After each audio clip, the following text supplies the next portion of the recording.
Warning: tube amplifiers have lethal voltages inside them. Please do not attempt to build, test, or repair these without understanding and following all safety protocols. Hey y'all! Well, we're back to working on our 47 1930s vintage globe tube amplifier. And last episode we got all the mounting holes for the iron drilled with the grommets and everything installed. And now we're ready to punch the holes in the top of the chassis for the output tubes, the driver tubes, the rectifier tube, and we're going to be also using a motor run capacitor in this amp, which these are just the capacitors that they use for electric motors. This one's rated at 440 volts and 10 UF, and these are the wet type motor run caps, and never used them before, but I've heard they sound good and they work good. Plus, I think it really fits the vintage theme of the amp because most of these amps had these multi-section can caps when they were built, and so this kind of brings back that kind of vibe to the amp. So again, never used them before. Got this really nice bracket here for mounting it that I actually is for RC racing boats, I guess, or something. I found it on eBay and I needed a 40mm clamp, and I looked it up and this showed up, and it was about 15 bucks. It wasn't super expensive. Obviously it's not a $3 clamp like people usually use, so it is kind of an upgrade thing, but we're trying to do an upscale looking amp, so I think that fits with this theme. So anyway, without yakking any more about this, let's get to fabricating on this amp chassis. Okay, so we're ready to do some more work on our 47 globe tube amp, and again, I'm trying to be really slow and methodical about putting this amp together because I want this to be something really special. And so I'm glad I've kind of slow rolled doing some of this work because I decided to use a motor run cap for the first cap in the power supply. So I've got the 247s centered in front of the output transformers, and then we've got our 80 globe tube with very close to the same spacing as these two have. And looking at it from the front, it's kind of an optical illusion, and I think this looked actually more equidistant, moved over a few millimeters. Plus I want to get it away from this cap as far as I can. Even though it's not going to be sticking up this high, we don't want it to overheat this capacitor from the heat coming off that tube. I really don't know how hot these globe tubes get. And then I want to show you, I'm going to be using these type of tube sockets that don't have like bolts or flanges that hold them down. They've just got a groove, and this curvy wavy ring goes on them to hold them up into the chassis. Well, one of the issues that I had is that with this thicker top plate, this groove isn't quite wide enough. So I've had to come in and get my Dremel tool and widen this groove up. And I think I've still left plenty of meat down here to hold this in. Plus I'm going to be putting a little Plyo-Bond adhesive where these go down. And I think that's going to look really nice with like no hardware holding the tube sockets down. The other thing that I found that I think is really going to look awesome is I found these really nice brackets to hold down the can cap, and they look like this, and they're actually made for a RC model boat for the exhaust pipe, but they're 40mm and they fit the cap perfect. And I think that's really going to look nice to use as a bracket around this cap to hold it down to the chassis. It'll probably be turned more like this, in this direction. And I've got this cap over as close to this edge as I feel I can get, and not, have any risk of it being in this area where this lip is on the inside of the chassis. Plus I want to be far enough in because I'm going to have to punch a really big hole for this to come through. And we're going to try to use our chassis punches. I've used them in thick material like this before and really didn't have a problem it being aluminum, so I'm anticipating this to go fairly smoothly. I did come in and mark all of these with my, let me just carefully set these tubes down so we don't knock them over.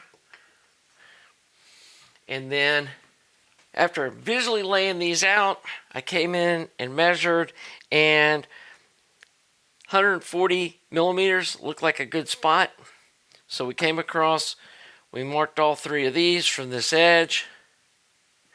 Then I measured with this to get the center of the output transformer. Came over and marked this. Then came back with this tool, measured over to the center.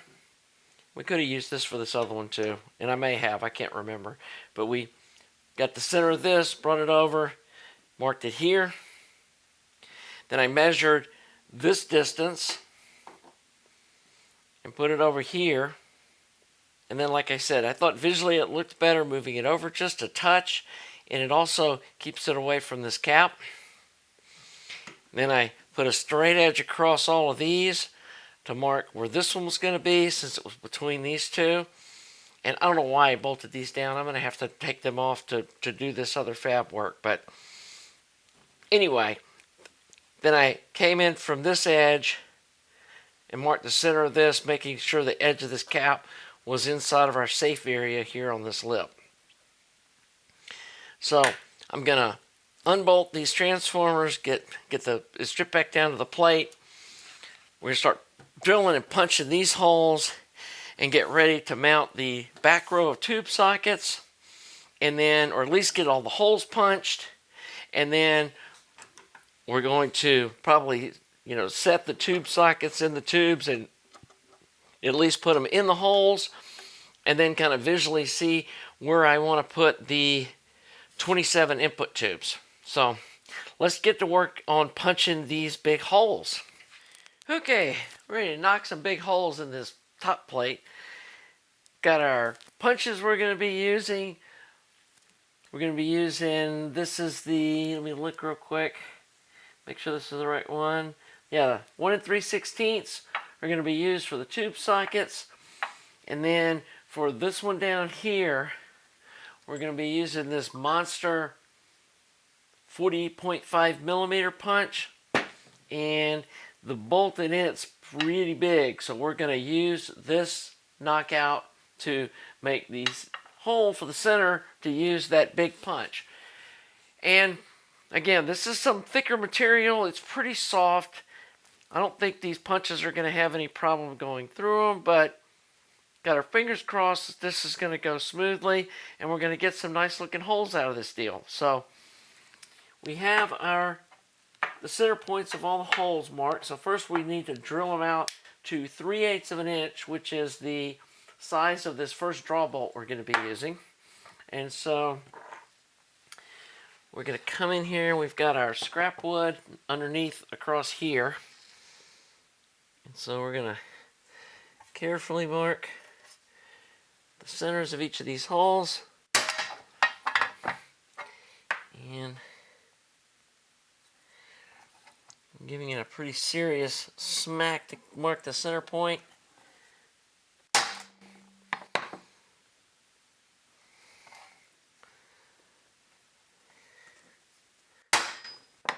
And we need to move our wood down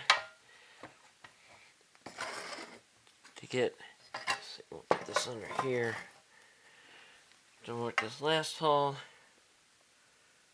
which is right there. And honestly, this one big one is the only one that I'm really concerned about, because that's a huge punch to be pulling through this material. But like I said, we'll keep our fingers crossed and hope this all goes smoothly.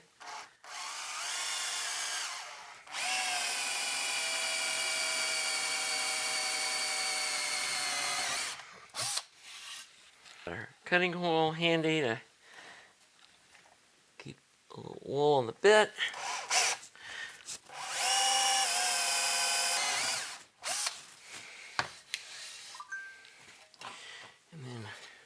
Obviously, it's nice having the wood underneath to make sure we don't drill into our desktop when we're going through these holes.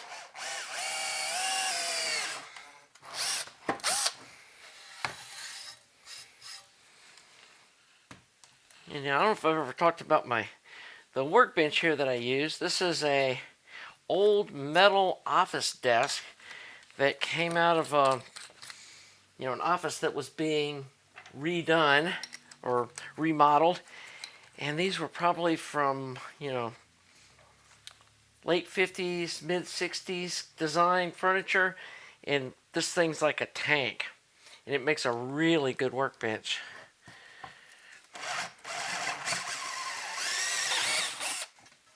And we're stepping up with a kind of intermediate size hole before we go for the 3/8. And this is our final drill bit size of 3/8 of an inch. And when you're drilling holes like this, don't put a lot of pressure down, just kind of let the bit do its job.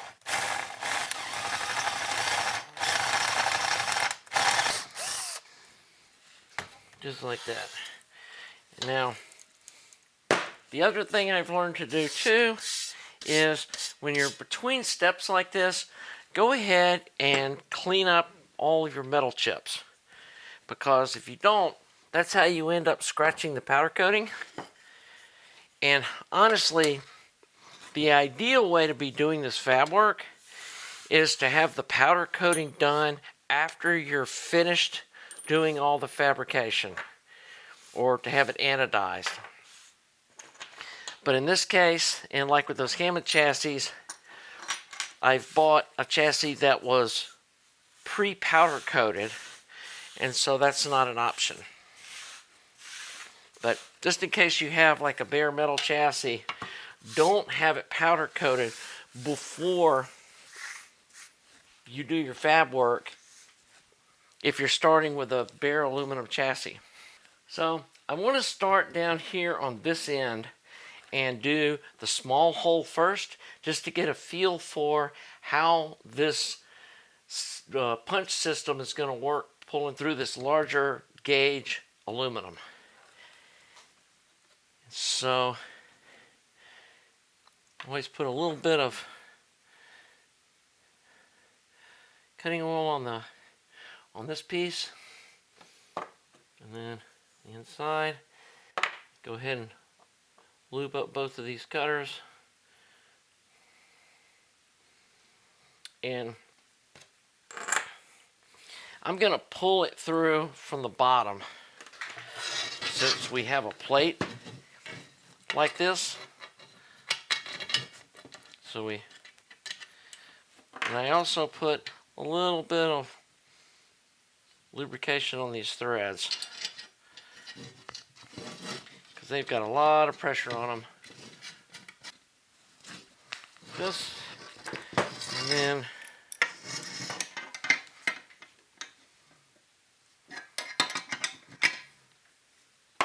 hopefully this will just go through this aluminum like butter. So far it seems to be doing okay. You just slowly pull this bolt.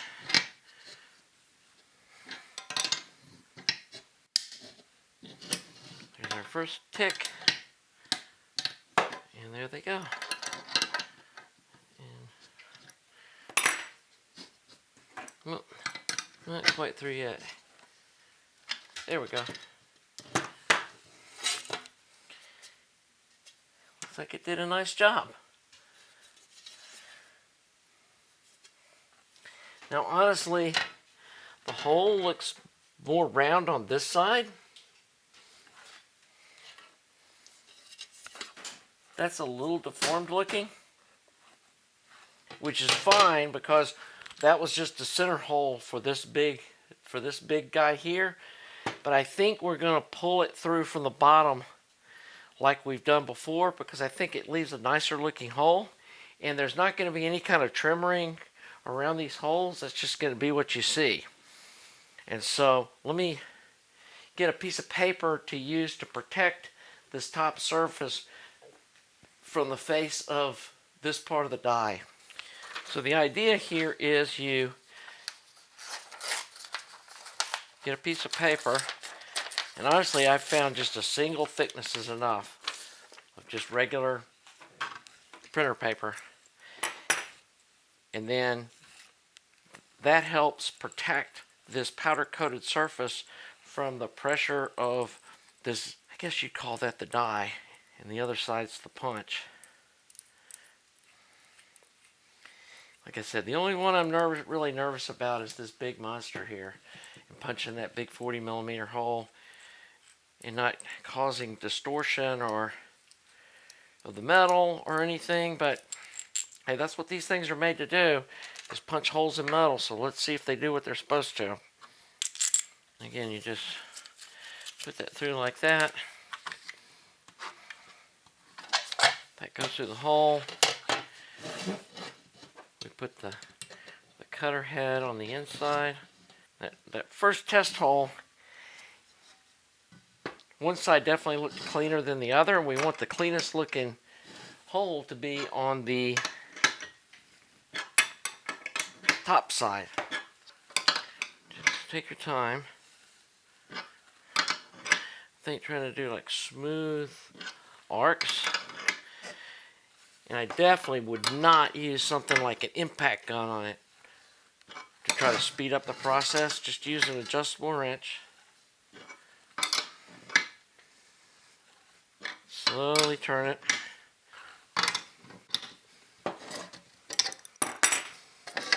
there we go. Go through. Makes a beautiful hole. Let me zoom in here and show you how really nice these punches make a hole. I mean, that's just perfect. And then our tube socket, so it's just like that. So that'll look really nice. And then this little ring goes on the underside, and you it's a split ring like this. And then you split it and wind it around into this groove. And like I said, I widen this groove to work with this thicker material. And I usually put like a little bit of plyo bond around the edge of the hole, just to give it a little extra adhesive and help keep it from spinning. And then obviously you want to make sure you have the socket oriented the way you want the tube oriented, so that it looks good. Or, in the past, I focused more on the functionality of which way to point the heater windings, but in this case we are all about aesthetics, and so we're going to have the pretty parts of the tubes facing forward so the glow looks really nice. And anyway, I'm going to go ahead and punch these other holes off camera, because I've shown you basically how I do this. And like I said, this one down here using this big punch is the only one that I'm a little concerned with, but as smooth as this, fairly large size here punched out, I don't think I'm going to have any problems. So let me get these holes punched out, and I'll come back and show you the end result. Well, okay, it turned out awesome. This big hole that I was worried about was no problem. I mean, it was a little rough turning it with a wrench. It wasn't terrible, but I mean, you could definitely tell we were punching a big hole, but it came out perfectly round, didn't distort the aluminum. It looks great. And then these 3 holes punched through, they fit perfect, and you can see how this can cap, I mean, it's perfect size hole. So we can stick this through as much as we need to. Probably not going to stick any more out than we have to clear the bottom plate and the wiring. And honestly, I could put the clamp underneath, but that clamp looks so nice, I think I am going to put it up here on the top. So the next thing I want to do, and on this big die, I did orient it like this, with the cutters like this. I felt like putting this cutter over here this close to the edge might end up warping or bending the metal, so I turned it like this, where we had more distance between here and the edge, and it punched through just fine. And then, like I said, this smaller 1 3/8 went through no problem at all.